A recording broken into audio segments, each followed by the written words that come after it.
Saudi আরবের সঙ্গে বিতর্কিত পারমাণবিক বিদ্যুৎ প্রযুক্তি চুক্তি কংগ্রেসে জমা দিচ্ছে ট্রাম্প প্রশাসন। এই চুক্তিতে পারমাণবিক অস্ত্র বিস্তার রোধে যুক্তরাষ্ট্রের কঠোর সুরক্ষা ব্যবস্থা বা গোল্ড স্ট্যান্ডার্ড রাখা হয়নি, এমন তথ্য জানিয়েছে বার্তা সংস্থা রয়টার্স। এতে ওয়াশিংটনের নীতি নির্ধারণ এবং অস্ত্র নিয়ন্ত্রণ বিশেষজ্ঞদের মধ্যে তীব্র উদ্বেগ দেখা দিয়েছে। যুক্তরাষ্ট্রের 1954 সালের অ্যাটমিক এনার্জি অ্যাক্টের ধারায় কংগ্রেসে পেশ হচ্ছে বহুল আলোচিত এই 123 এগ্রিমেন্ট। রিয়াদে স্বাক্ষরিত চুক্তির ধারাবাহিকতায় মার্কিন জ্বালানি মন্ত্রী ক্রিস রাইট এবং সৌদি জ্বালানি মন্ত্রী আব্দুল আজিজ বিন সালমান চুক্তিটিতে সই করবেন। রয়টার্স জানিয়েছে, আগামী এক সপ্তাহের মধ্যেই চুক্তিটি কংগ্রেসে জমা দেওয়ার প্রস্তুতি নিচ্ছে মার্কিন প্রশাসন।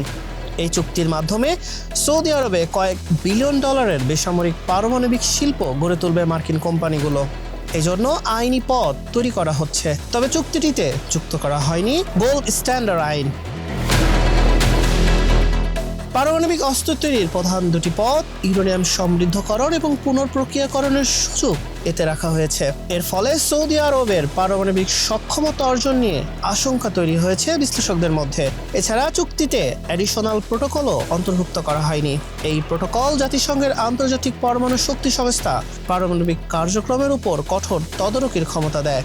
2018 সালে সৌদি যুবরাজ মোহাম্মদ বিন সালমান জানিয়েছিলেন, ইরান পারমাণবিক অস্ত্র তৈরি করলে সৌদি আরবও দ্রুততম সময়ে একই পথ অনুসরণ করবে। তবে মার্কিন জ্বালানি মন্ত্রী ক্রিস রাইটের দাবি, এই চুক্তি সৌদি আরবকে সরাসরি প্রযুক্তি বা সক্ষমতা দিতে বাধ্য নয়।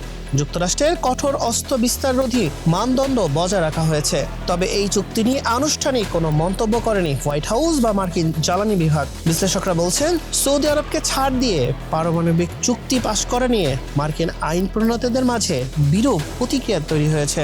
সৌদি কি তবে পারমাণবিক শক্তিধর হচ্ছে? হাসান শাহরিয়ার, মানব কণ্ঠ।